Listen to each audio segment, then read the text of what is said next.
ओमस्य श्रीपञ्चमुख हनुमन्मन्त्रस्य ब्रह्मा ऋषिः गायत्री छन्दः पञ्चमुख विराट हनुमान् देवता ह्रीं बीजं श्रीशक्तिः क्रौकिलकं क्रूकवचं क्रयस्त्राय फट इति दिग्बन्धः। श्रीगरुड उवाच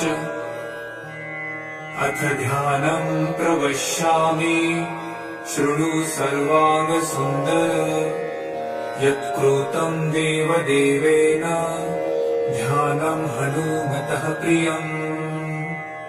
पञ्चवक्त्रं महाभीमं त्रिपञ्चनयनैर्युतं बाहुभिर्दशभिर्युक्तं सर्वकामार्थसिद्धिदम्।